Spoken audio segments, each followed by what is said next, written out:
Assalamualaikum warahmatullahi wabarakatuh.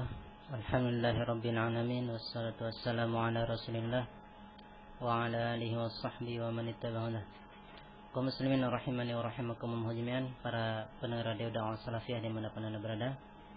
Alhamdulillah, pada kesempatan pagi ini bertepatan pada tanggal 23 Zulhijjah 1432 Hijriah, kita bisa kembali menemani Anda melalui acara kajian pagi. Insyaallah pada kesempatan kali ini, sebagaimana telah disampaikan tadi, yang akan mengisi materinya adalah Al-Ustaz Abu Abdillah Sufyan hafizahullah ta'ala. Dan bagi Anda yang memiliki pertanyaan seputar pembahasan dan yang lainnya, bisa Anda kirimkan pertanyaan Anda ke nomor 085353 020304 085353 020304. Dan langsung saja kita akan simak kajian atau materi yang akan disampaikan. Waktu dan tempat kami persilakan.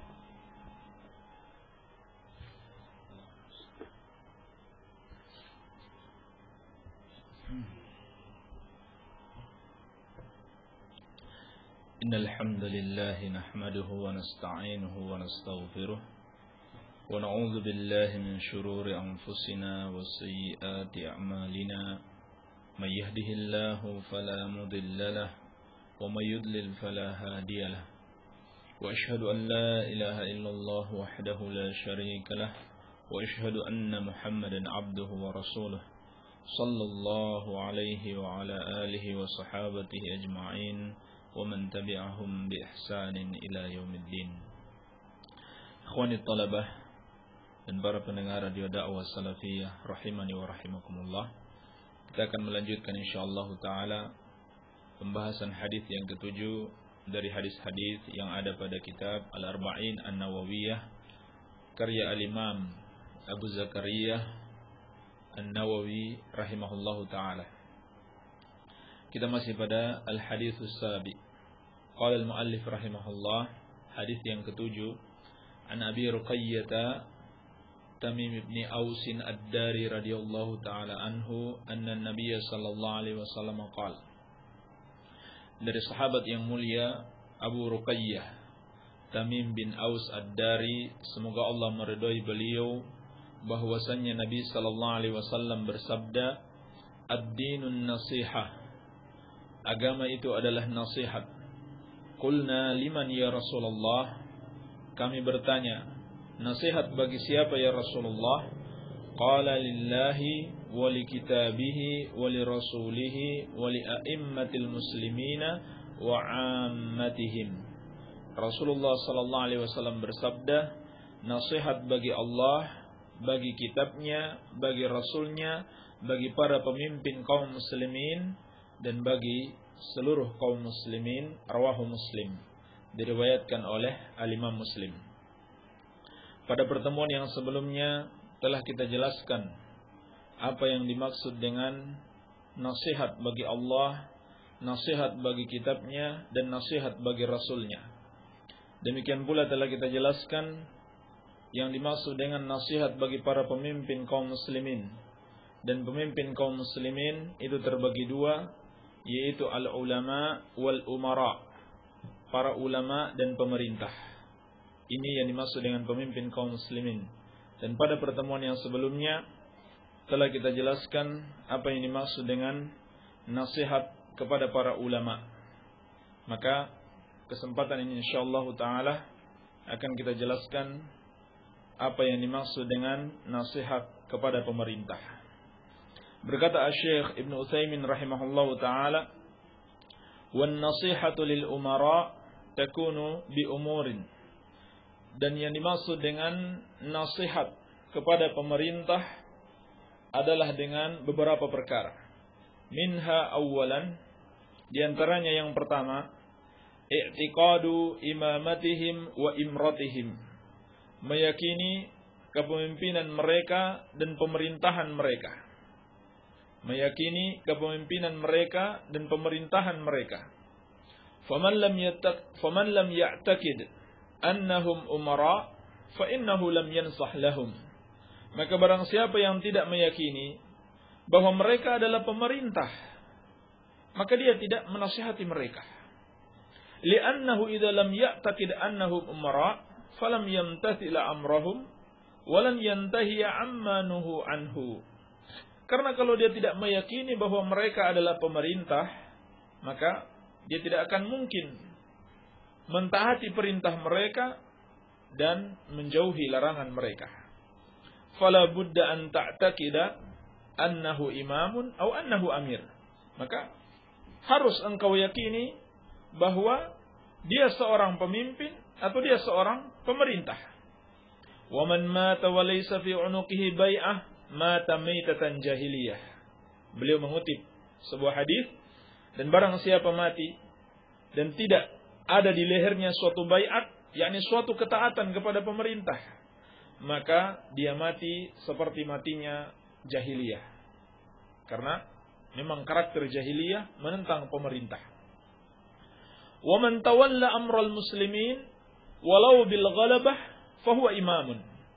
Dan barang siapa yang memerintah kaum muslimin meskipun dengan mengalahkan para pemerintah yang lain atau pemerintah yang sebelumnya, artinya dengan pemberontakan, maka dia seorang imam, seorang pemimpin. Sawa'un kana min Quraisy atau ghairi Quraisy, sama saja apakah dia orang Quraisy atau selain Quraisy. Ini yang dimaksud dengan menasihati pemerintah kaum muslimin. Yakini dulu bahwasanya dia memang pemerintah. Kalau memang jelas-jelas kaum muslimin mengangkatnya sebagai pemerintah. Demikian pula, walaupun dia mendapati pemerintahan tersebut dengan cara yang salah, tetap dia sebagai pemerintah. Iya. Sebab tidak boleh kita memberontak kepada pemerintah. Ya, sebagaimana akan datang penjelasan beliau, larangan memberontak kepada pemerintah. Jadi, walaupun dia naik menjadi pemimpin dengan cara yang salah, tetap dianggap pemerintah yang harus ditaati karena dilarang memberontak kepadanya. Selama belum memenuhi syarat-syarat yang dibolehkan oleh syariat. Tsaniyan, yang kedua, yang dimaksud dengan menasihati pemimpin, nasyru mahasinihim fir ra'iyah, menyebarkan kebaikan-kebaikan pemerintah di tengah-tengah masyarakat. Lianna dzalika yuaddi ila mahabbatin nasi lahum. Sebab dengan menyebarkan kebaikan-kebaikan mereka akan membuat orang-orang mencintai mereka. Wa idza ahabbahumun nas sahula inqiyaduhum li awamirihim. Dan apabila orang-orang telah mencintai mereka, maka akan mudah mereka mentaati perintah-perintah mereka. Wa hadza aqsu ma yaf'aluhu ba'dun nas. Dan ini berbeda dengan apa yang dilakukan oleh sebagian orang. Haitsu yanshurul ma'ayib. Ketika mereka menyebarkan aib-aib pemerintah. Wa yukhfil hasanat, sebaliknya mereka menyembunyikan kebaikan-kebaikan pemerintah. Fa inna hadza jurun wa zulmun. Sesungguhnya ini adalah ketidakadilan dan kezaliman. Ini dilakukan oleh sebagian orang persis seperti yang terjadi saat ini. Mereka hanya berbicara tentang aib-aib pemerintah dan menyembunyikan kebaikan pemerintah. Maka ini bukan orang yang menasihati. Famasalan yadhkuru khaslatan wahidatan mimma yu'ibu bihi 'ala al-umara. Misalnya seorang menyebutkan satu keburukan pemerintah. Wa yansa khisalan katsiratan. Pada saat yang sama dia lupa banyak sekali kebaikan mimma qamu bihi minal khair yang dilakukan oleh pemerintah. Wa hadza huwal jur bi ainihi. Dan inilah ketidakadilan yang sebenarnya. Ini benar-benar terjadi saat ini, ya. Satu keburukan pemerintah dibesar-besarkan. Sampai-sampai media massa seakan-akan tidak akan laku kalau tidak menyebutkan pemerintah ini sudah tidak sah, pemerintah ini korupsi, pemerintah ini begini dan begitu. Pada saat yang sama mereka lupakan banyak sekali kebaikan yang lain yang dilakukan pemerintah, ya. Dan ini merupakan metode yang salah di dalam menasihati pemerintah. Ya, bukan seperti itu menasihati pemerintah. Tetapi seperti diriwayatkan al-Imam Ibnu Abi Asim di dalam As-Sunnah dan disahihkan oleh Syekh Al-Albani rahimahullahu taala dari sahabat yang mulia Iyad bin Ghanam radhiyallahu taala anhu. Nabi sallallahu alaihi wasallam bersabda, "Man arada an yansaha lidhi sultan atau an yansaha sultanan fala yubdihi alaniyatan walakin liya'khudh bi yadihi fa in qabila minhu fadhak wa illa walakin liya'khudh bi yadihi falyakhlu bihi fa in qabila minhu fadhak wa illa qad adda alladhi alayhi lahu." Kata Rasulullah sallallahu alaihi wasallam, barang siapa yang mau menasihati penguasa, maka janganlah dia tampakkan terang-terangan. Jangan dia sebarkan keburukan penguasa di media massa. Atau jangan dia lakukan demonstrasi. Tetapi hendaklah dia pegang tangannya, menyapi dengannya, kemudian sampaikan. Kalau diterima, alhamdulillah. Itu yang diinginkan. Kalau tidak, kita sudah laksanakan kewajiban kita. Sehingga, inilah yang diamalkan para sahabat. Diriwayatkan oleh Imam Muslim, bahwasannya Usama bin Zaid radhiyallahu anhu dikatakan kepada beliau, "Ala tadkhulu ala Utsman fatukallimahu?"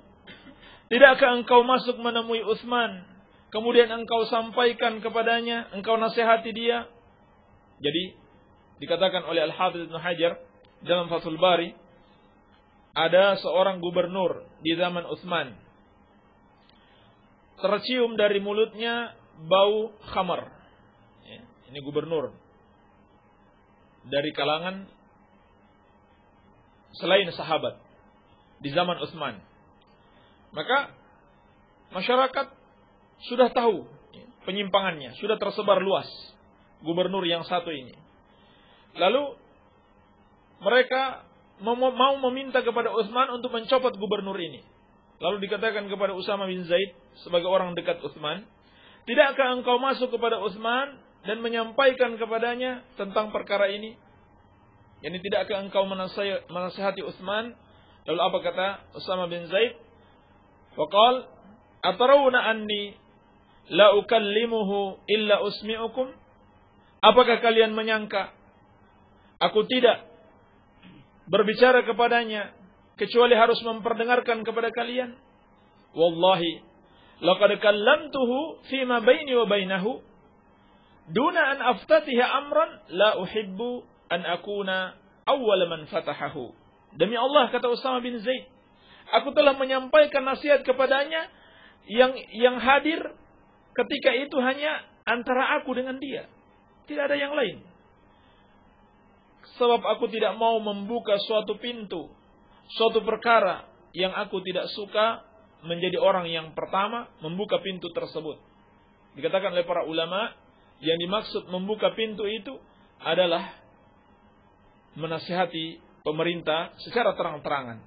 Ini tidak dilakukan oleh para sahabat Rasulullah sallallahu alaihi wasallam, tetapi pertama kali di dalam Islam dilakukan oleh Khawarij. Ya, seperti dalam riwayat tentang Dzulkhuwaisirah, ketika Rasulullah sallallahu alaihi wasallam membagikan rampasan perang, dia berkata kepada Rasulullah di tengah-tengah kaum muslimin, di khalayak ramai, "I'dil ya Muhammad, innaka lam ta'dil." Berlaku adillah engkau wahai Muhammad, sesungguhnya engkau tidak berlaku adil. Ini ucapan Dzulkhuwaisirah kepada Rasulullah sallallahu alaihi wasallam. Ini demonstrasi pertama dalam Islam. Lalu berlanjut pada zaman Utsman, mereka melakukan demonstrasi, mereka menasihati Utsman secara terang-terangan, yakni kaum Khawarij, dan berakhir dengan pembunuhan Utsman radhiyallahu taala anhu. Ini yang terjadi. Ya. Apabila kita menyebarkan aib-aib pemerintah, maka akan membawa kepada kekacauan, ya, pemberontakan dan pertumpahan darah seperti yang pertama terjadi di zaman Utsman radhiyallahu taala anhu. Sehingga ada seorang sahabat, Abu Ma'bad al-Juhani radhiyallahu taala anhu, beliau mengatakan, aku tidak akan pernah lagi membantu pembunuhan seorang pemimpin selama-lamanya. Lalu dikatakan kepada beliau, apakah engkau membantu pembunuhan Utsman? Dia katakan, sesungguhnya membicarakan aib seorang pemimpin itu membantu pembunuhannya. Yakni terjadi pemberontakan, ya. Seperti yang kita dengar baru-baru ini di Libya, ya. Sesama muslim saling membunuh. Demikian pula di Yaman, di Tunisia, dan sebagainya. Sesama muslim saling membunuh. Karena apa? Karena ada provokator. Bagaimana cara dia provokasi? Dia bicarakan aib-aib pemerintah. Padahal dia sendiri tidak mau. Kalau dia berbuat salah, kemudian aib-aibnya dibocorkan di media massa, atau diteriakan di mimbar-mimbar, bahkan di jalan-jalan. Baik. Maka inilah cara menasihati pemimpin, bukan dengan menyebarkan aib-aib mereka di tengah-tengah masyarakat. Maka orang yang melakukan demikian berarti tidak menasihati pemimpin sebagaimana yang dipesankan Rasulullah sallallahu alaihi wasallam di dalam hadis ini. Salisan, yang ketiga, imtithalu ma amaru bihi wa ma nahau anhu. Mentaati perintah mereka dan menjauhi larangan mereka. Illa idza kana fi ma'siyatillahi azza wa jalla. Kecuali perintah untuk melakukan maksiat kepada Allah azza wa jalla. Maka ini pengecualian. Maksudnya kita hanya boleh taat kepada para pemimpin kalau perintah mereka sesuai dengan perintah Allah. Tapi kalau kita diperintahkan berbuat maksiat, maka tidak boleh kita mentaatinya. Li'annahu la ta'ata li makhluqin fi ma'siyatil khaliq. Sebab tidak boleh taat kepada makhluk dalam berbuat maksiat kepada Allah Subhanahu wa taala. Dan ini kaidah umum. Berlaku kapan dan dimanapun. Apakah yang memerintahkan kita guru kita, bahkan orang tua kita sendiri, atau pemimpin kita, pemerintah kita, atau tokoh agama, kalau yang dia perintahkan tersebut bertentangan dengan syariat Allah, maka tidak ada ketaatan kepadanya.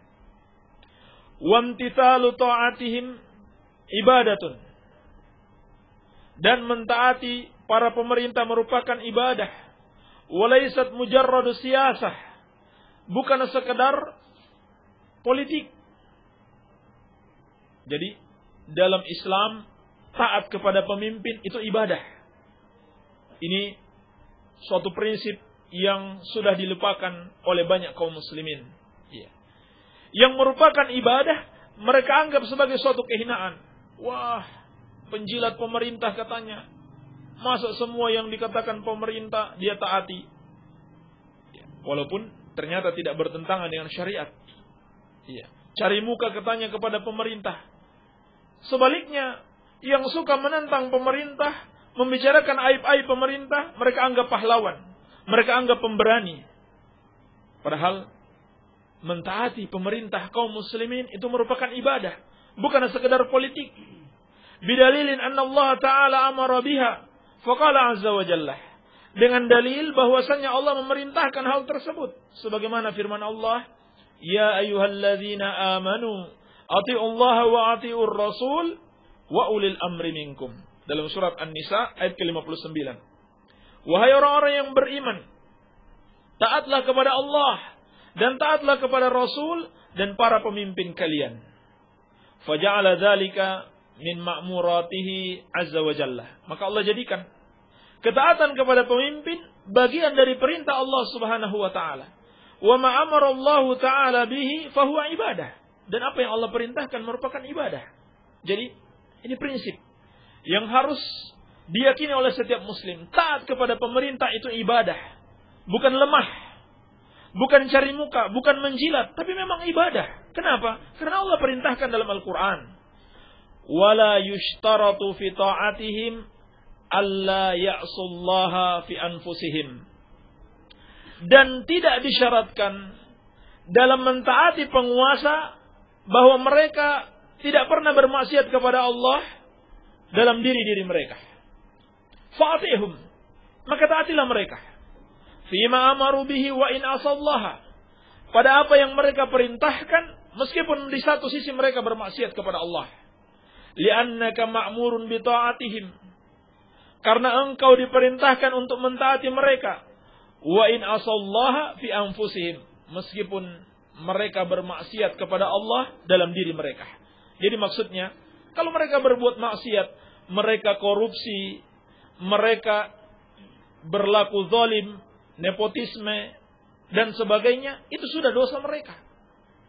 Tapi engkau harus tetap taat kepada mereka selama yang mereka perintahkan adalah kebaikan. Dan ini sesuai dengan dalil-dalil seperti dari Abdullah bin Abbas radhiyallahu taala anhuma di dalam As-Sahihain, Nabi sallallahu alaihi wasallam bersabda, "Man ra'a min amirihi syai'an yakrahuhu falyasbir alaih." Barang siapa yang melihat suatu kemungkaran yang tidak dia sukai pada para pemimpinnya, hendaklah dia bersabar. Hendaklah bersabar. Fa innahu man farakal jama'ata shibran famata illa mata mitatan jahiliyah.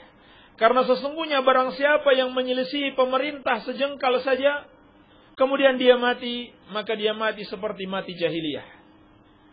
Demikian pula Nabi SAW telah berpesan dalam hadis riwayat Bukhari dan Muslim dari Abdullah bin Mas'ud radhiyallahu anhu, "Innakum satarawna ba'di atharatan wa umuran tunkirunaha."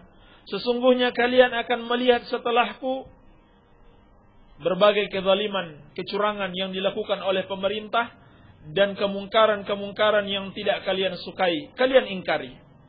Qalu ma ta'muruna ya Rasulullah?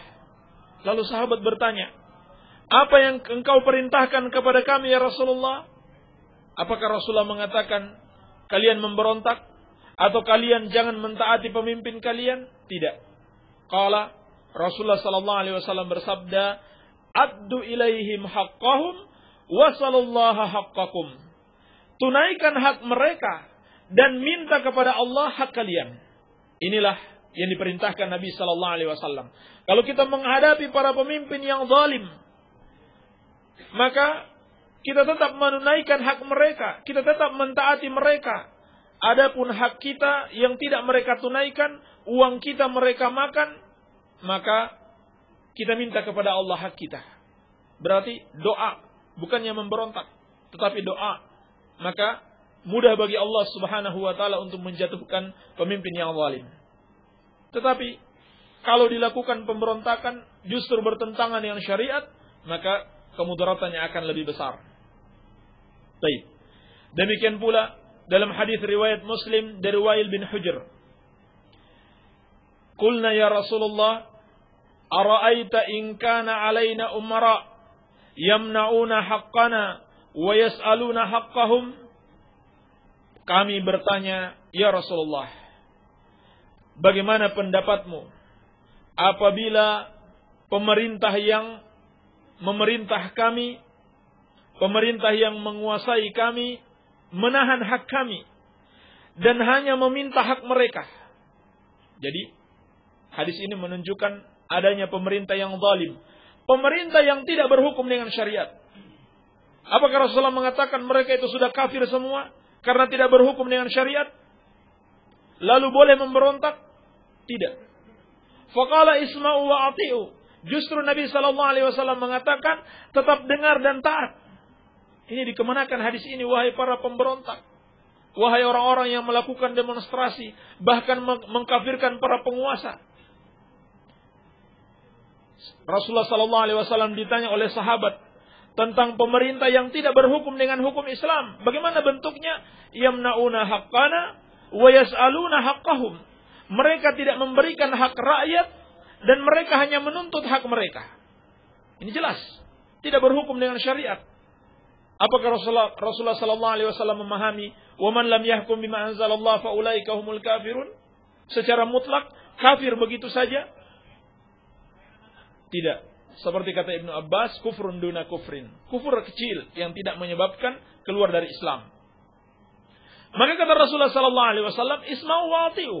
Tetap dengar dan taat kepada pemimpin tersebut. Walaupun mereka berbuat zalim, walaupun tidak berhukum dengan syariat. Fa inna ma 'alaihim ma hummilu wa 'alaikum ma hummiltum wa 'alaikum ma hummiltum. Karena atas mereka dosa mereka, mereka yang tanggung sendiri, dan atas kalian dosa kalian, kalian akan menanggungnya. Jadi Kalau mereka berbuat zalim, dosa mereka, urusan mereka dengan Allah. Adapun kalau kita tidak mentaati mereka, maka kita akan berbuat kesalahan yang lain. Ini pesan Rasulullah sallallahu alaihi wasallam. Iya. Maka tetap kita taat kepada pemerintah, walaupun pemerintah zalim, walaupun mereka berbuat maksiat, sepanjang yang mereka perintahkan kepada kita bukan suatu maksiat kepada Allah Subhanahu wa taala. Rabi'an, yang keempat, sitru ma'ayibihim ma'amkan. Menutup aib-aib mereka sesuai kemampuan. Wajhu hadza, sisi di sini, annahu laisa minan nasihah an taquma binashri ma'ayibihim. Bahwasanya bukan termasuk nasihat kepada para pemimpin engkau menyebarkan aib-aib mereka.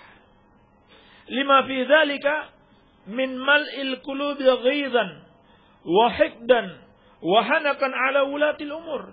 Karena dengan menyebarkan aib-aib mereka akan memenuhi hati masyarakat dengan kemarahan, kedengkian dan penentangan kepada pemerintah. Wa idzan tala'atil qulubu min dzalik hasalat tamarrud wa rubbama yahsulul khuruj 'alal umara.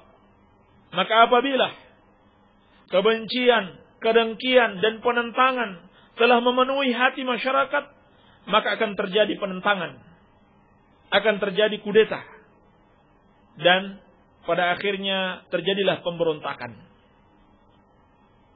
Fayahsulu bidzalika minasyarri wal fasad mallahu bihi alim. Maka kalau terjadi pemberontakan, akan muncul keburukan dan kerusakan yang hanya Allah Subhanahu wa taala saja yang tahu betapa besarnya keburukan dan kerusakan yang diakibatkan oleh pemberontakan. Cukup bagi kita apa yang terjadi di Timur Tengah akhir-akhir ini, pembunuhan antara sesama muslim, antara penguasa muslim dan rakyatnya muslim. Walaupun pada akhirnya mereka bisa menurunkan pemimpin yang sedang berkuasa, tapi apa artinya setelah meninggal ribuan kaum muslimin, keluarga-keluarga mereka sendiri. Kemudian kata beliau, walaysa ma'na qaulina sitrul ma'ayibi an-naskuta 'anil ma'ayib. Dan bukan berarti kita mengatakan menyembunyikan aib pemerintah, kemudian kita diam dengan aib tersebut. Bal nansahu al-amira mubasyaratan intamakkanna. Bahkan hendaklah kita menasihati pemerintah secara langsung apabila memungkinkan. Ini yang dituntunkan oleh syariat, seperti yang kita sebutkan tadi hadisnya dari Iyad bin Ghanam dan juga dari Usama bin Zaid. Sampaikan secara langsung. Bukannya kita menulis artikel di media massa atau kita berteriak-teriak di jalanan, bahkan menjadikan mimbar-mimbar Jumat untuk mencela pemerintah. Ini salah besar. Sampaikan secara langsung. Kalau seperti itu belum tentu dia mendengarkan. Bagaimana dia akan berubah? Fa illa biwasitati man yattasilu bihi minal ulama. Kalau tidak bisa disampaikan secara langsung, maka dengan perantara para ulama yang mungkin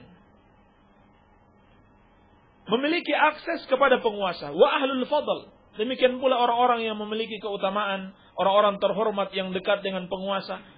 Jadikan mereka sebagai perantara. Kalau kita lihat, ada orang yang dekat dengan penguasa, atau ada ulama yang dekat dengan penguasa, sampaikan kepada dia, tolong nasihati penguasa kita, pemimpin kita, jangan begini dan jangan begitu. Bukan disampaikan terang-terangan di tengah khalayak. Padahal belum tentu dia mendengarkan. Walihada ankara Usamah bin Zaid radhiyallahu anhu ala qaumin yaqulun. Oleh karena itu kata beliau, sahabat yang mulia Usamah bin Zaid, semoga Allah meridhoinya, mengingkari kepada kaum yang mengatakan anta lam taf'al wa lam taqul li fulanin wa li fulanin ya'nun al-khalifah. Engkau tidak menasihati pemimpin, yakni khalifah. Faqala kalaman ma'nahu, maka beliau berkata perkataan yang maknanya aturiduna an uhadditsakum bikulli ma uhadditsu bihil khalifah. Apakah kalian ingin aku sampaikan kepada kalian setiap apa yang aku sampaikan kepada khalifah, fahadza la yumkin. Maka ini tidak mungkin. Fala yumkin lil insan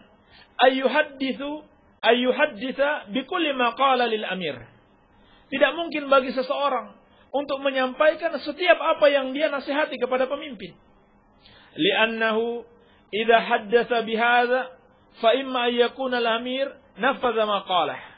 Sebab kalau dia menasihati pemimpin, maka bisa jadi pemimpin tersebut mentaati nasihatnya. Fayaqulun nas, kemudian orang-orang mengatakan al-amir khada'a wa dhallah.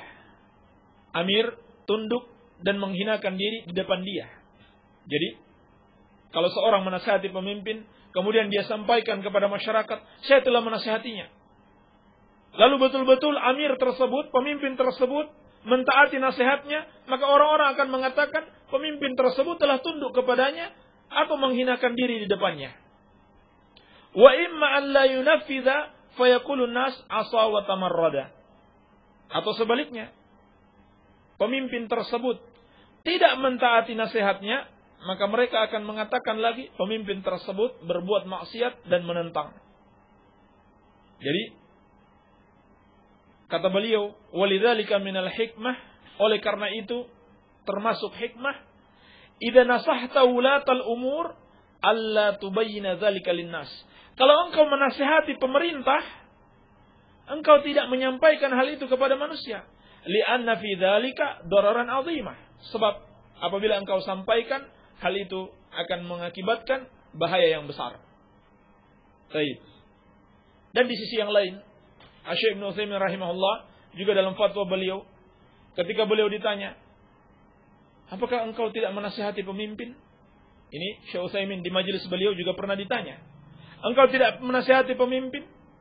Maka beliau mengatakan, menasihati pemimpin, kemudian kita sampaikan kepada umat saya telah menasihati pemimpin, ini juga akan memunculkan riya. Wah, hebat dia, berani menasihati pemimpin. Maka ini keburukan-keburukan atau bahaya yang besar apabila nasihat kepada pemimpin dipertontonkan kepada masyarakat. Baik. Khamisan, yang kelima, ini yang terakhir, yang dimaksud dengan menasihati pemimpin adalah adamul khuruji alaihim, tidak memberontak kepada mereka. Wa adamul munabadzati lahum, dan tidak menentang mereka dengan senjata. Walam yurakhisin Nabi sallallahu alaihi wasallam fi munabadzatihim. Dan Nabi sallallahu alaihi wasallam tidak membolehkan untuk menentang penguasa, yakni menentang dengan senjata. Iya. Ini dilarang oleh Rasulullah sallallahu alaihi wasallam. Seperti dalam riwayat Muslim dari sahabat Auf bin Malik, Nabi sallallahu alaihi wasallam bersabda, "Syiraru a'immatikum alladhina tubghidunahum wa yubghidunakum." Para pemimpin kalian yang paling jelek adalah yang kalian benci dan mereka benci kalian. Wa tal'anunahum wa yal'anunakum. Kalian melaknat mereka dan mereka melaknat kalian. Qila ya Rasulullah, afalau nunabidhuhum bisayf? Lalu dikatakan oleh para sahabat, ya Rasulullah, tidakkah kami menentang para penguasa tersebut dengan senjata? Faqala la, ma aqamu fikumus shalah. Maka Rasulullah sallallahu alaihi wasallam bersabda, tidak, selama mereka masih mendirikan salat di tengah-tengah kalian. Artinya mereka masih muslim, tidak boleh diperangi. Wa idza ra'aitum min wulatikum syai'an takrahunahu fakrahu amalahu wa la tanzi'u yadan min ta'atin. Dan apabila kalian melihat dari pemerintah kalian kemungkaran yang tidak kalian sukai, maka bencilah amalannya. Akan tetapi jangan kalian melepaskan ketaatan darinya. Maka ini jelas sekali Nabi SAW mengabarkan akan adanya pemimpin yang tidak berhukum dengan syariat. Lalu sahabat bertanya, bolehkah memberontak mereka dengan senjata? Kata Nabi SAW, tidak boleh selama mereka masih muslim. Kalau kalian melihat sesuatu yang tidak kalian sukai, maka benci saja amalannya, tapi jangan kalian melakukan pemberontakan. Demikian pula sahabat mengatakan seperti dalam As-Sunnah karya Ibnu Abi Asim dan disahihkan oleh Syekh Al-Albani dalam Zilalul Jannah fi Takhrij Sunnah. Sahabat berkata, "Ya Rasulullah, la nas'aluka an ta'atin man ittaqa, walakin man fa'ala wa fa'ala fa dzakara syarr."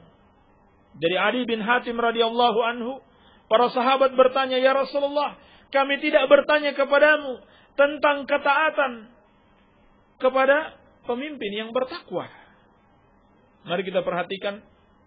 Sahabat mengatakan, "Ya Rasulullah, kami tidak bertanya kepadamu tentang pemimpin yang bertakwa, pemimpin yang menjalankan syariat, walakin man fa'ala wa fa'ala fa dzakara syarra." Tetapi kami tanya kepadamu tentang pemimpin yang melakukan ini dan itu. Disebutkan sejumlah keburukan, yakni pemimpin yang tidak berhukum dengan syariat. Faqala ittaqullaha wasma'u wa ati'u. Maka apa jawab Rasulullah sallallahu alaihi wasallam? Apakah beliau mengatakan pemimpin tersebut sudah kafir, boleh kalian memberontak kepadanya? Tidak. Beliau mengatakan, ittaqullaha wasma'u wa ati'u. Taatlah kalian kepada Allah, bertakwalah kepada Allah, mendengar dan taat kepada pemimpin tersebut. Bahkan dalam hadis riwayat Muslim dari Hudzaifah ibnul Yaman radhiyallahu anhu, Nabi sallallahu alaihi wasallam juga mengabarkan, yakunu ba'di a'immatun la yahtaduna bihudaya wa la yastannuna bisunnati. Akan datang setelah kematianku para pemimpin yang tidak berpegang dengan hidayahku, dengan petunjukku, dan tidak mengikuti sunnahku. Artinya apa? Bukan syariat Islam yang dia jalankan. Bahkan kata beliau, wa sayaqumu fihim rijalun qulubuhum qulubu syayatin fi jusmani ins. Akan ada pada mereka, pada para pemimpin tersebut, para tokoh, hati mereka hati syaitan berada dalam jasad manusia. Ini luar biasa, pemimpin yang zalim. Telah dikabarkan oleh Rasulullah sallallahu alaihi wasallam. Hati mereka hati syaitan dalam jasad manusia. Jelas, ini bukan pemimpin yang berhukum dengan syariat Allah. Qala Hudzaifah, qultu kaifa asna'u ya Rasulullah in adraktu dzalik. Maka kata Hudzaifah, aku katakan, ya Rasulullah, apa yang aku lakukan apabila aku menemui para pemimpin tersebut?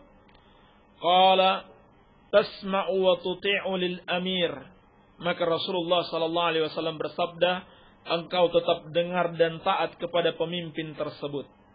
Wa in duriba dhahruk wa ukhidha maluk fasma' wa ati'. Meskipun punggungmu dipukul, hartamu diambil, tetap dengar dan taat. Maka dikemanakan hadis ini? Ya. Wahai orang-orang yang melakukan demonstrasi dan memberontak kepada penguasa kaum muslimin.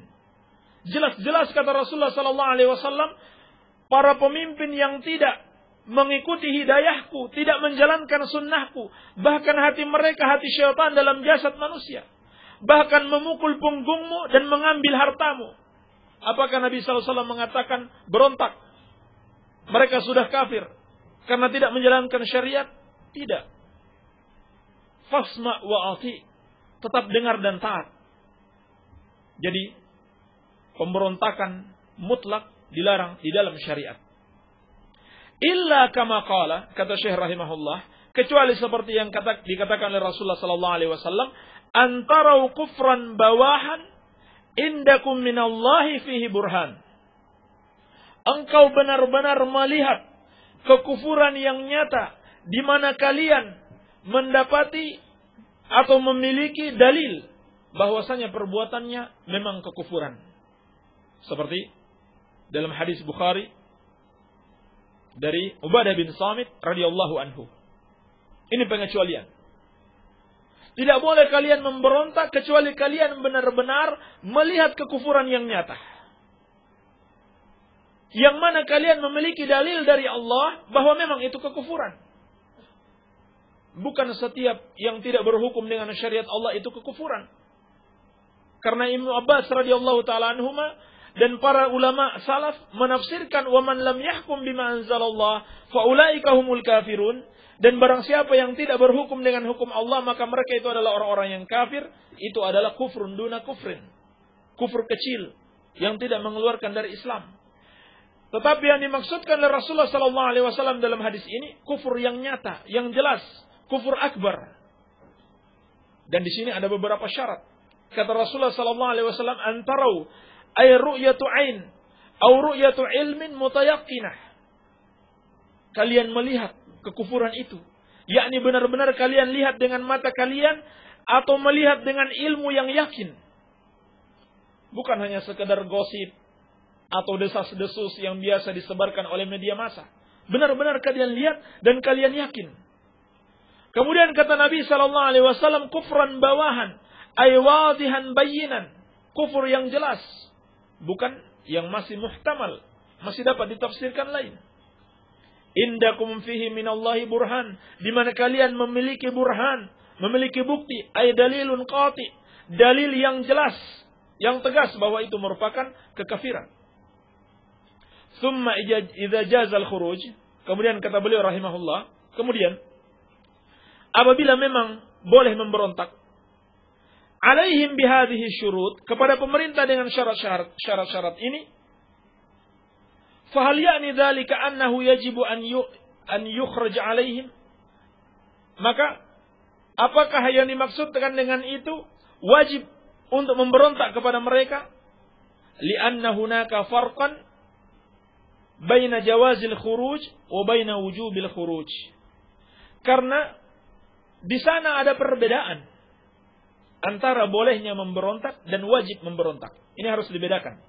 Jadi, kalau kita sudah benar-benar melihat pemerintah melakukan kekafiran yang nyata, yang kita memiliki dalil bahwa itu kekafiran, dan kekafirannya tidak bisa ditafsirkan lain lagi, dan telah tegak hujah atasnya. Ini juga merupakan syarat. Tegakkan dulu hujah atasnya.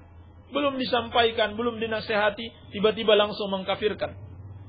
Ini salah. Maka harus dibedakan antara bolehnya memberontak dan wajib memberontak. Jadi, kalau kita sudah benar-benar melihat kekafiran tersebut secara nyata, apakah wajib kita memberontak?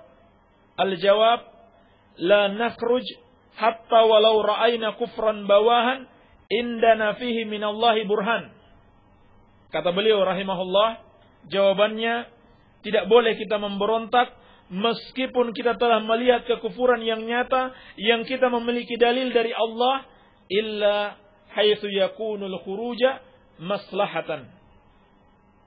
Kecuali apabila memberontak itu terdapat kemaslahatan.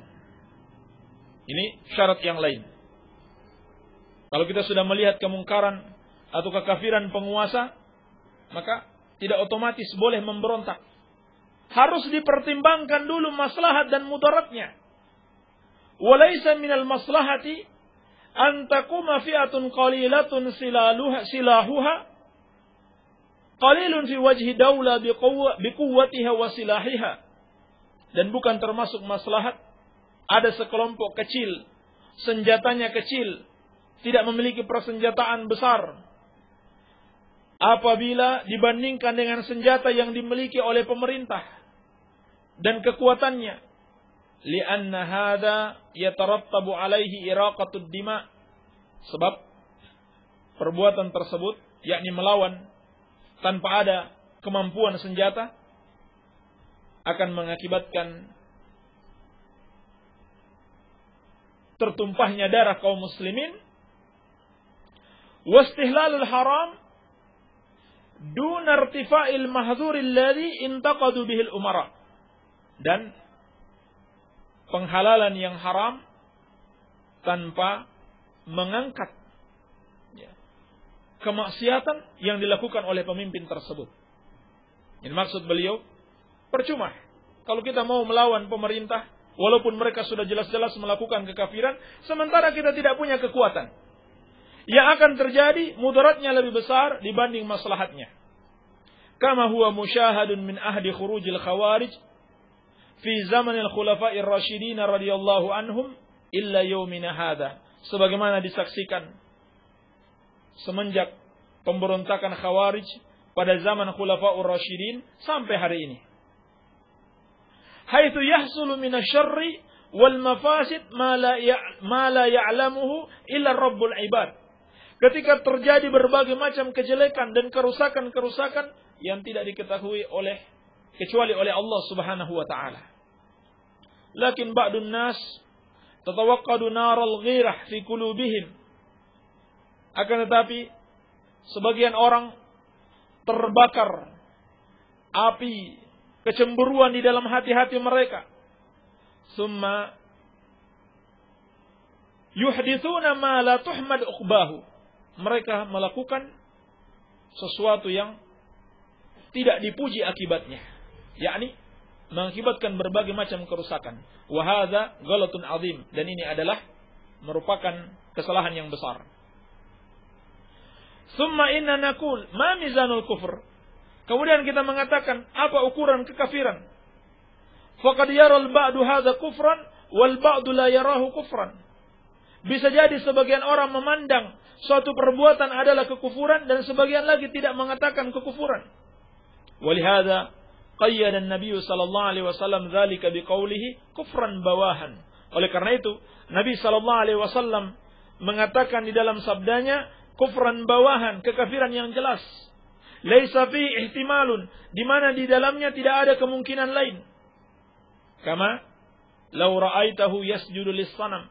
Sebagaimana kalau engkau melihat pemimpin tersebut sujud di depan patung, au sami'tahu yasubbullaha, atau engkau mendengarkannya mencaci Allah, au rasulahu, atau rasulnya, au ma asbaha dzalik, atau yang semisal dengannya.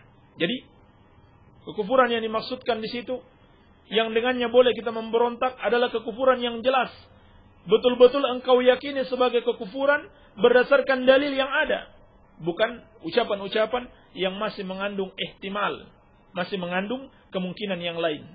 Kalaupun benar itu kekafiran, harus dipertimbangkan juga maslahat dan mudaratnya. Jangan hanya punya pisau dapur atau hanya punya bom 2-3 kali ngebom habis bomnya, atau bom rakitan, mau melawan tank, mau melawan senjata-senjata otomatis. Maka akibatnya apa? Kemungkarannya atau kemudaratannya lebih besar dibanding maslahat yang bisa diraih. Ini nasihat para ulama kita agar kita berjalan sesuai dengan syariat Islam dalam menyikapi para pemimpin-pemimpin yang zalim. Iya. Maka inilah yang dimaksud dengan menasihati para pemimpin kaum muslimin, yaitu tidak boleh memberontak kepada mereka. Baik memberontak dengan kata-kata maupun dengan senjata. Memberontak dengan kata-kata berupa tulisan di media massa, atau di mimbar-mimbar, atau demonstrasi, ataupun dengan senjata, itu semuanya diharamkan di dalam Islam apabila tidak memenuhi syarat-syaratnya seperti yang dijelaskan dalam hadis tersebut. Baik, inilah yang dimaksud dengan menasihati pemimpin. Semoga ada manfaatnya. Wabillahi taufik, walhamdulillahi rabbil alamin. Kaum muslimin rahimani wa rahimakumullah jami'an. Demikian tadi yang telah disampaikan. Nah, mudah-mudahan bermanfaat bagi kita semua. Dan yang wajib bagi kita semua adalah mengamalkan dari prinsip tersebut. Jadi kita akan masuk kepada sesi tanya jawab. Nah, dan akan dijawab oleh beliau. Kami ingatkan kembali bagi Anda yang memiliki pertanyaan, kami persilakan untuk mengirimkan pertanyaannya ke nomor 085353 020304. 085353 020304. Dan kita akan langsung simak dari jawaban-jawaban yang akan disampaikan.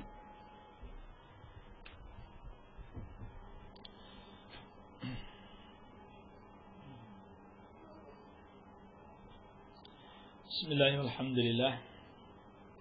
Wassalatu wassalamu ala rasulillahi amma ba'd. Bismillah. Assalamualaikum. Waalaikumsalam. Afwan Ustaz mau tanya, bolehkah seorang ummahat naik motor sendiri dalam jarak yang masih belum dianggap safar?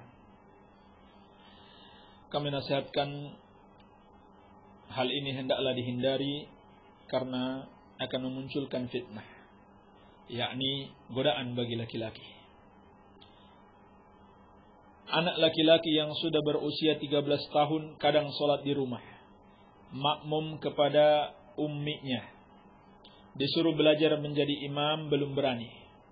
Bolehkah anak tersebut makmum kepada umminya dari Ummu Husain di Lakbok? Syekh Ibnu Utsaimin rahimahullahu taala pernah ditanyakan tentang seorang wanita mengimami anak kecil.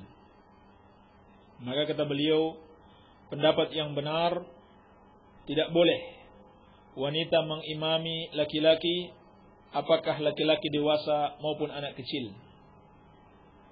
Kalau begitu solusinya apa? Suruh sholat sendiri. Perempuan dalam pertanyaan ini solusinya sholat sendiri, ibunya sholat sendiri, dan anaknya sholat sendiri. Baik. Kecuali kalau memang sama sekali dia tidak mau sholat, kecuali harus bermakmum dengan ibunya, maka ini keadaan darurat, tidak mengapa insyaallah ta'ala. Bismillah, assalamualaikum. Waalaikumsalam. Pak Ustadz, ana mau tanya, di kampung ana, kalau ada yang meninggal, kalau masih bujangan, di atas makamnya suka ditaruhin segala macam, termasuk payung. Juga ketika ana lewat kepanasan, payung itu diambil, sedangkan tidak seizin yang punya.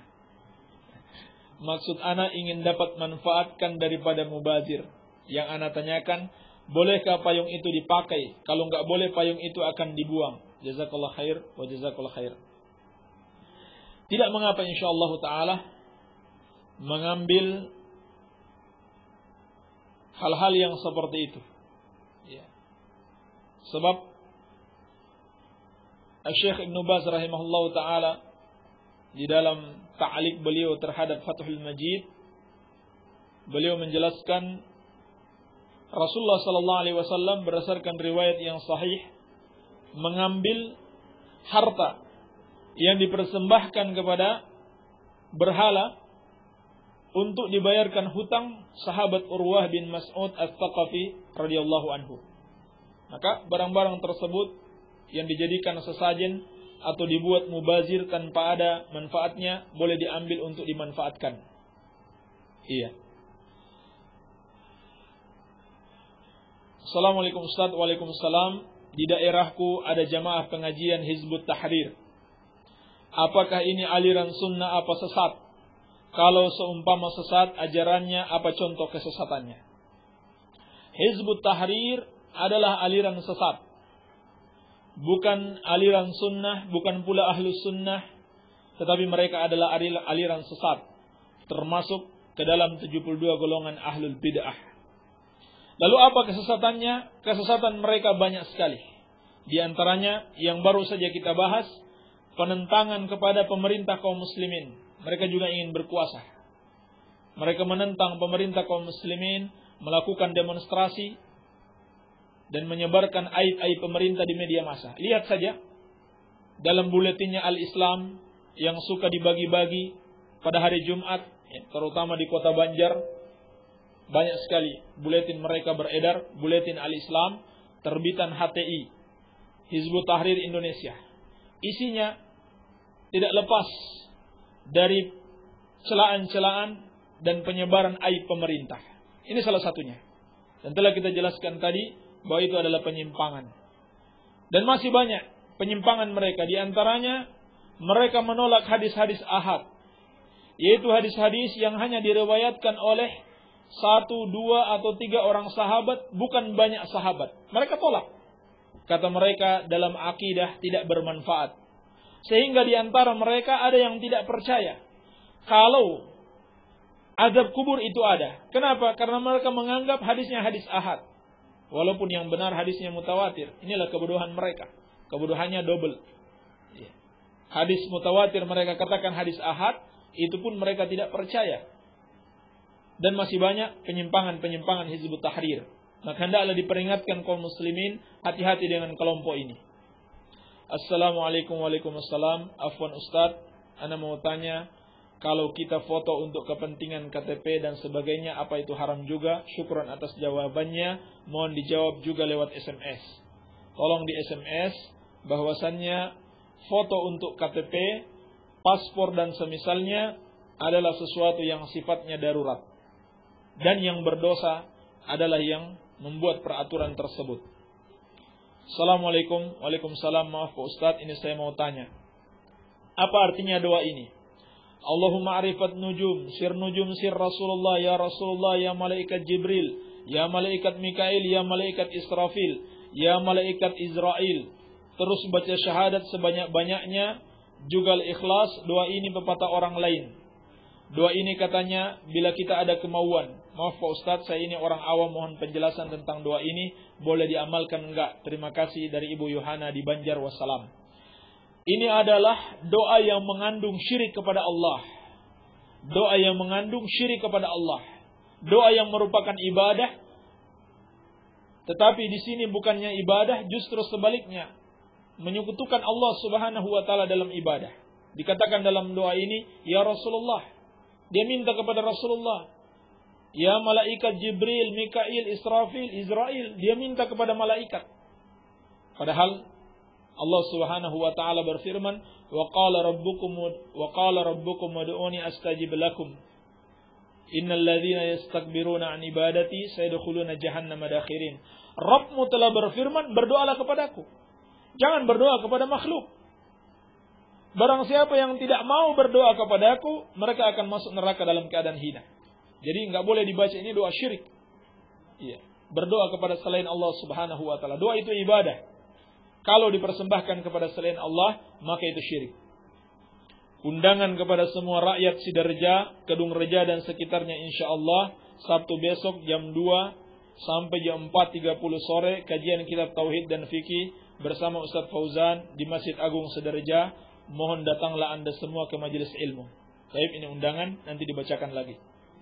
Oral seks dan anal seks, apa hukumnya? Tentang oral seks, ulama berbeda pendapat. Dan kebanyakan ulama, terutama ulama-ulama besar, mengatakan hukumnya haram. Adapun anal seks, yaitu menggauli istri di duburnya, bukan di kemaluannya, ini hukumnya haram dengan kesepakatan para ulama. Bahkan dalam hadis Abi Hurairah radhiyallahu anhu, di dalam yang diriwayatkan oleh Al-Imam Abu Dawud dan disahihkan oleh Asy-Syaikh Al-Albani, Rasulullah sallallahu alaihi wasallam bersabda, "Mal'unun man atam ra'atan fi duburiha." Terlaknat seorang yang menggauli istrinya pada duburnya. Yani bukan pada kemaluan depannya, tapi pada kemaluan belakangnya. Terlaknat dia. Juga dalam hadis yang diriwayatkan Al-Imam Tirmidzi dan An-Nasa'i dari Ibnu Abbas radhiyallahu taala anhuma, Nabi sallallahu alaihi wasallam bersabda, "La yanzurullahu ila rajulin ya'ti imra'atahu fi duburiha." Allah tidak melihat lagi kepada orang yang mendatangi istrinya atau menggauli istrinya di duburnya. Maksudnya Allah tidak lihat dia dengan pandangan rahmatnya. Terlaknat dia, ini dosa besar. Tidak masalah digauli dari belakang, tapi tetap pada tempatnya, yaitu pada kemaluan depan, bukan belakang. Bismillah, afwan Ustaz, apakah ucapan zaman ini zaman edan termasuk mencela waktu? Jazakumullah khair wa jazakumullah khair. Yang zahir ucapan tersebut bukanlah mencela waktu, sebab yang dimaksudkan di situ adalah mencela manusia yang hidup di zaman tersebut. Ini yang dimaksudkan. Ini yang saya pahami. Kalau orang mengatakan zaman ini zaman edan, maksudnya orang yang hidup di zaman tersebut sudah edan-edan. Dan ini seperti hadis Nabi sallallahu alaihi wasallam yang diriwayatkan Al-Imam Ibnu Majah dan disahihkan Asy-Syaikh Al-Albani rahimahullahu taala. Nabi sallallahu alaihi wasallam pernah bersabda, "Sayati 'alan nasi sanawatun khadda'at." Akan datang kepada manusia tahun-tahun pengkhianatan. Yusaddaqu fiha al-kadzib wa yuqadzabu fiha as-shadiq. Di mana pada tahun-tahun tersebut pendusta dibenarkan dan orang yang jujur diingkari. wa yu'tamanu fiha al-kha'in wa yukhawwanu fiha al-amin. Pengkhianat dipercaya dan orang yang jujur yang terpercaya dikhianati. Wa yantiqu fihi ar-ruwaybidah. Dan berbicara di zaman tersebut para ruwaybidah. Qila wa ma ruwaybidah? Nabi sallallahu alaihi wasallam ditanya, apa itu ruwaybidah? Qala ar-rajulu at-tafih yatakallamu fi amril amah. Kata Nabi sallallahu alaihi wasallam, ruwaybidah itu adalah orang yang bodoh tetapi berbicara dalam urusan yang luas, urusan orang-orang kebanyakan. Maksudnya munculnya orang-orang yang dianggap ulama tetapi tidak memiliki ilmu. Lalu dia berani berbicara tentang urusan-urusan umat. Dikatakan oleh para ulama, wasful khida' huwa wasfu li ahli hadhihi sinin. Pensifatan pengkhianatan dalam hadis ini adalah pensifatan kepada ahlu hadhihi sinin. Orang-orang yang tinggal di tahun-tahun tersebut. Wasfun linnas, yakni pensifatan kepada manusia bukan kepada zamannya. Jadi tidak mengapa insyaallah taala. Assalamualaikum waalaikumsalam. Mengobati dengan syariat lebu hangat makruh tidak? Dari muslimah. Apa maksudnya ini? Mengobati dengan syariat lebu hangat.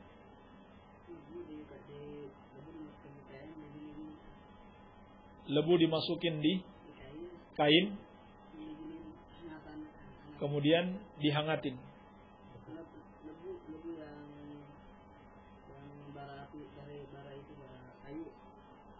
Dari bara kayu dimasukin di kain. Oh, dibungkus pakai kain, kemudian digosok-gosokkan. Baik.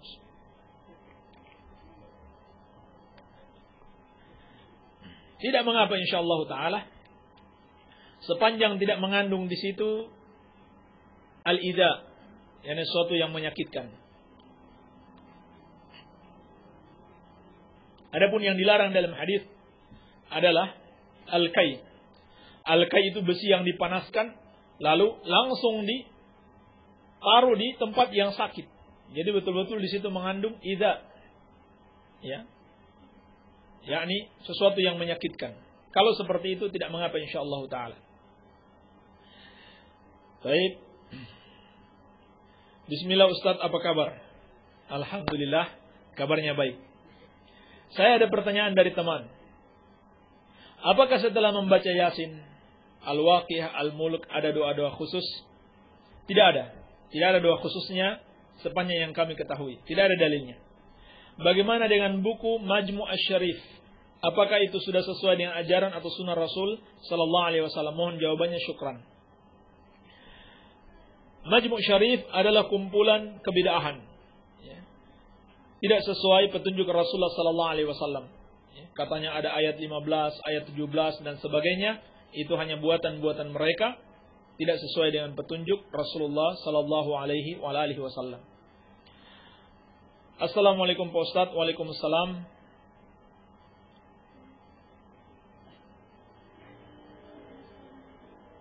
Cross itu artinya bukan salib.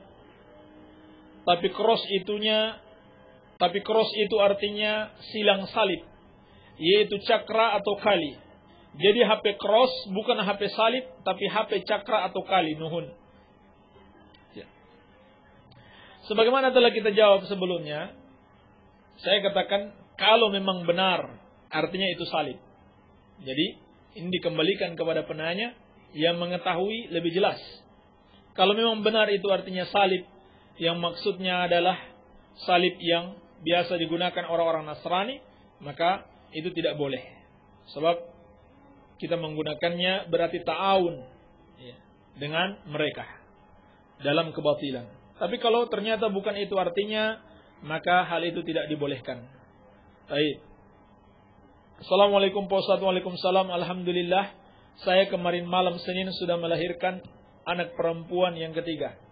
Saya mau minta nama buat anak saya dari Pak Ustadz agar menjadi anak yang solehah. Permintaan saya minta dijawab lewat SMS.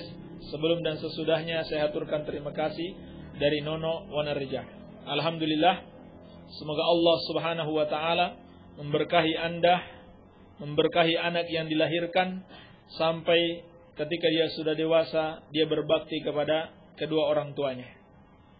Adapun anak yang layak dinamakan kepada anak-anak kita, atau nama yang layak dinamakan kepada anak-anak kita, saya berikan kaidah saja, bahwasannya yang terbaik itu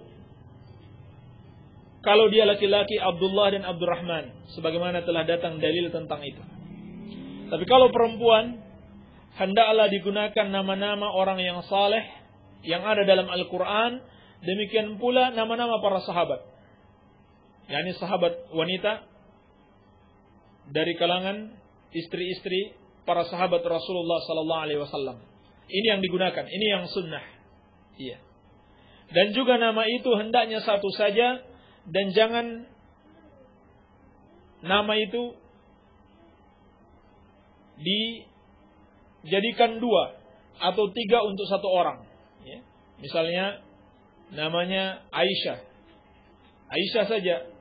Jangan dinamakan Aisyah Sofiyah. Ini salah. Baik.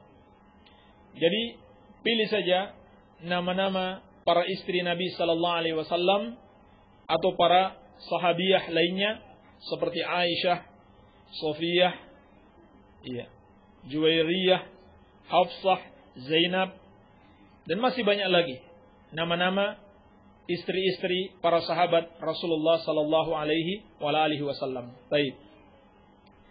Assalamualaikum warahmatullahi wabarakatuh. Saya pernah dengar di RDS kalau wanita hamil karena zina tidak boleh dinikahi, karena sama saja kita melegalkan perzinaan. Dan saya mendengar lagi dari RDS dibolehkan. Tolong dijelaskan. Pertama perlu diluruskan, membolehkan wanita hamil karena zina menikah bukan berarti melegalkan perzinaan. Karena ulama yang berpendapat bolehnya menikahi wanita hamil itu mempersyaratkan mereka taubat dulu, baru boleh. Kalau mereka tidak bertobat, tidak boleh. Sebab Allah Subhanahu wa taala melarang seorang muslim menikahi pezina. Iya. Sebagaimana akan kita sebutkan dalilnya insyaallah taala. Kemudian yang kedua, kalau Anda dapati dalam siaran radio kita dalam masalah-masalah fikih terjadi perbedaan, kadang ada ustadz mengatakan A, ustadz lain mengatakan B, maka saya katakan sebagian perbedaan itu biasa. Sebagian perbedaan dalam masalah fikih, bukan dalam masalah akidah, bukan dalam masalah tauhid, itu biasa. Sebagaimana ulama-ulama kita juga berbeda pendapat. Kita mendapati banyak sekali perbedaan pendapat antara mazhab Syafi'i dan mazhab Maliki, antara mazhab Hanafi dan mazhab Hambali. Banyak sekali perbedaan pendapat. Maka hal itu biasa. Sepanjang masing-masing berpegang dengan dalil Al-Quran wa Sunnah sesuai yang dia pahami, namun hendaklah saling menasehati kalau ternyata dalil tersebut belum diletakkan pada tempatnya. Dan bagi kita yang mengetahui adanya perbedaan pendapat tersebut, hendaklah kita cari pendapat yang paling kuat, yang paling sesuai dengan dalil Al-Quran wa Sunnah Rasulullah sallallahu alaihi wasallam. Jadi itu adalah sesuatu yang biasa, namun wajib bagi kita mencari yang paling benar. Maka saya katakan memang benar terjadi perbedaan pendapat ulama, sebagaimana juga para ustadz mengikuti ijtihad para ulama tersebut sesuai dengan ilmu yang dia miliki.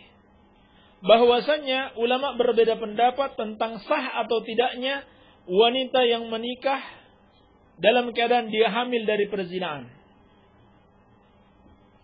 Sebagian ulama membolehkan dan menganggap itu sah, dan sebagian lagi melarang dan menganggap tidak sah. Namun pendapat yang benar, sebagaimana saya telah jawab sebelumnya, pernikahannya sah dan boleh dilakukan dengan syarat mereka bertobat dulu. Dan nanti akan saya jelaskan beberapa syaratnya. Berdasarkan dalil-dalil yang ada, pernikahannya sah. Bahkan telah dinukil adanya ijma' ulama dalam masalah ini. Seperti dinukil atau dikatakan oleh Al-Imam Nawawi dalam kitabnya Raudatul Talibin. Beliau mengatakan, "Lau nakaha hamilan minaz zina, sahha nikahuhu bila khilafin." Apabila seorang menikahi wanita hamil dari zina, sah pernikahannya tanpa ada khilaf. Berarti apa? Ijma' ulama. Ini penukilan dari Imam Nawawi.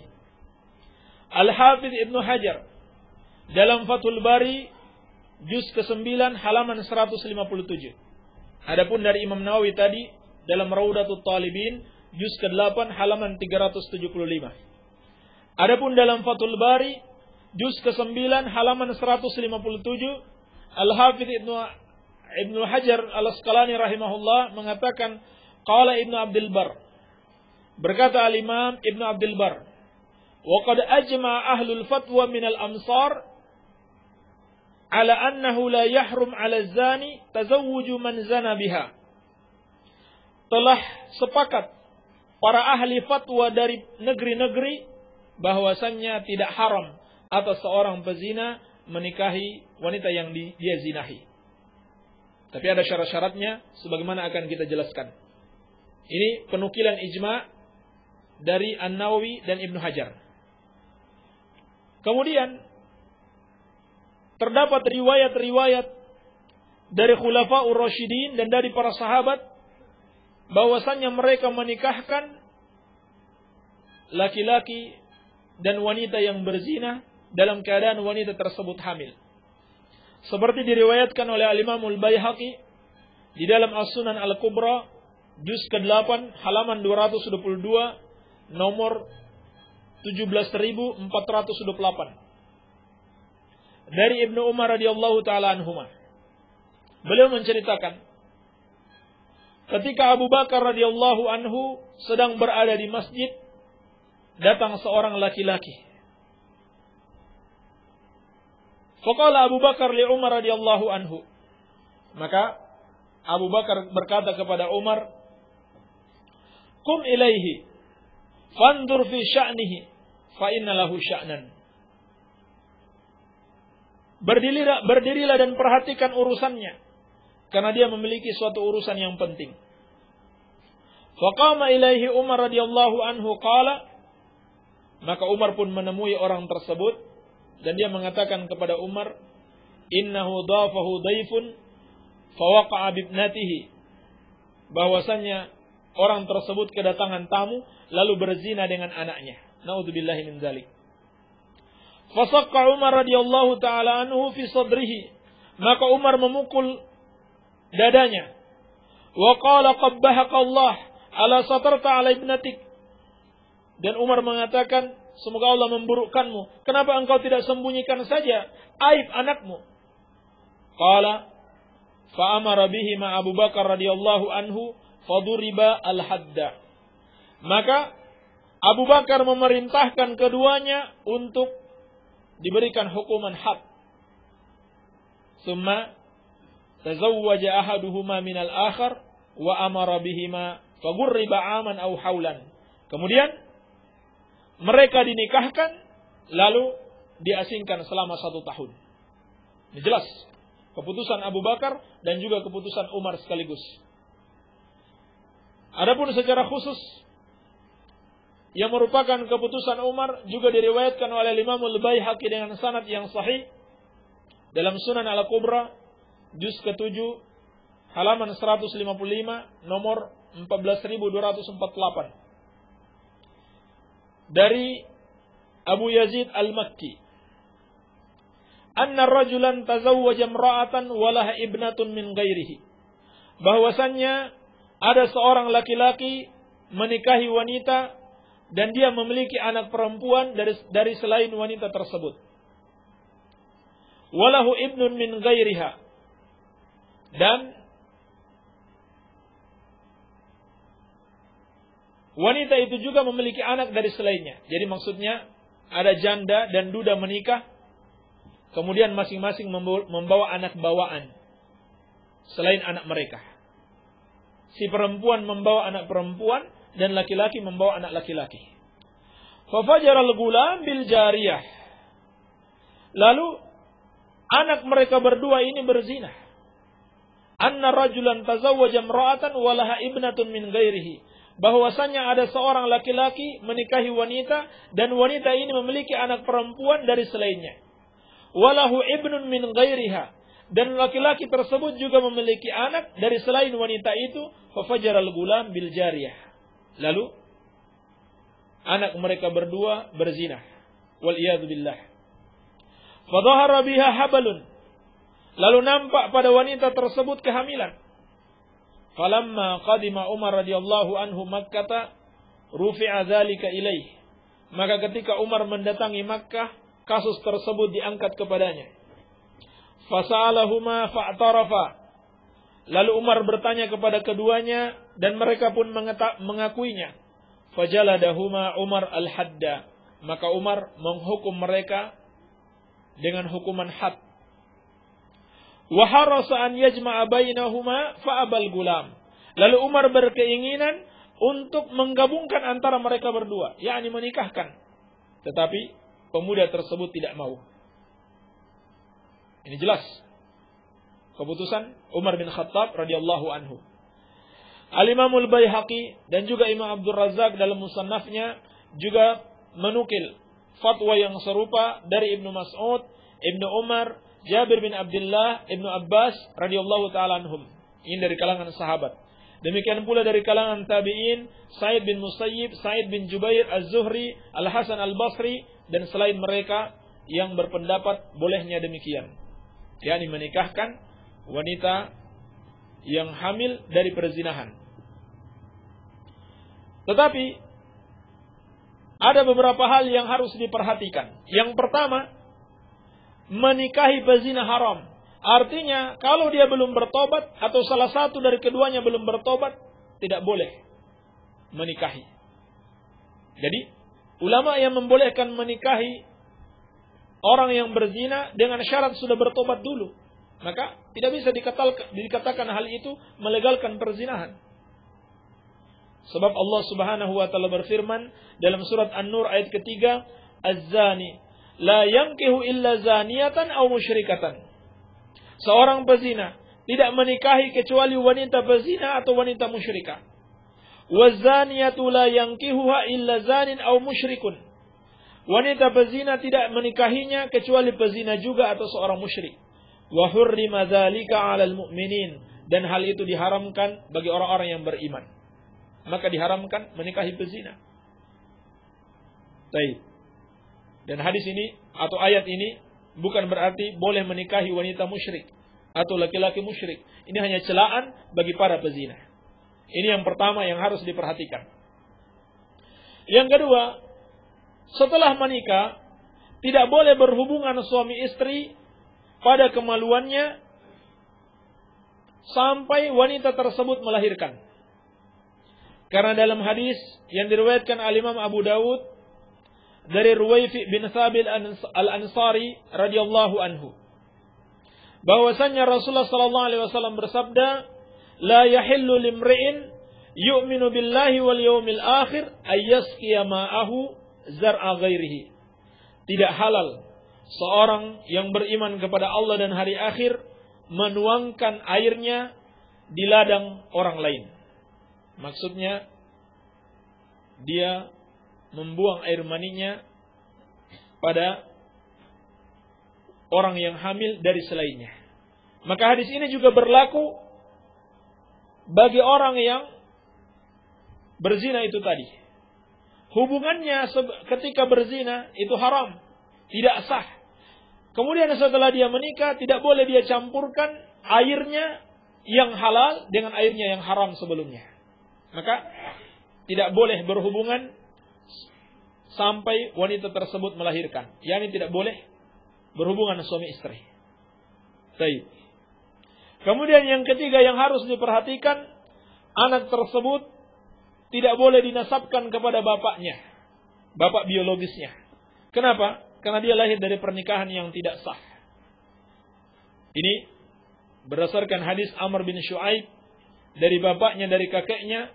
Dalam riwayat Abu Dawud, Nabi SAW bersabda, wa huwa waladu zina li ahli ummihi. Dan dia adalah anak zina milik keluarga ibunya. Maksudnya dia dinasabkan kepada keluarga ibunya, bukan kepada bapaknya. Demikian pula tentang anak mula'anah, yaitu anak yang tidak diakui oleh suami sebagai anaknya karena menuduh istrinya berzina. Nauzubillah min dzalik. Seperti dalam riwayat Bukhari dari Ibnu Umar radhiyallahu taala anhuma, anna Nabiy sallallahu alaihi wasallam la'ana baina rajulin wa imra'atihi. Nabi sallallahu alaihi wasallam melakukan mula'ana antara seorang laki-laki dan istrinya. yakni mereka berdua saling melaknat karena menuduh berzina.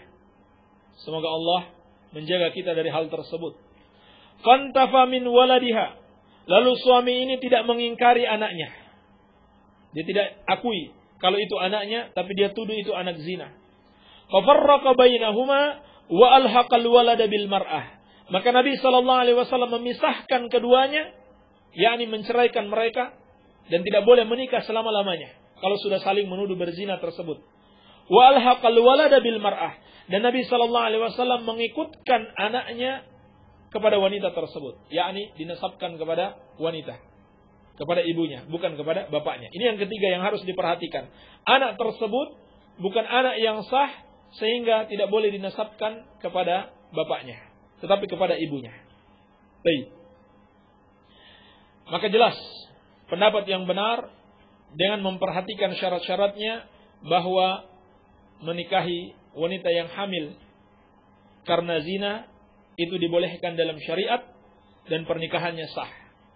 Adapun firman Allah dalam surat At-Talaq ayat keempat, wa ulatul ahmali ajaluhunna ayyadhna hamlahunna, dan wanita-wanita hamil masa iddah mereka, yakni masa menunggu sehingga boleh dinikahi itu sampai mereka melahirkan.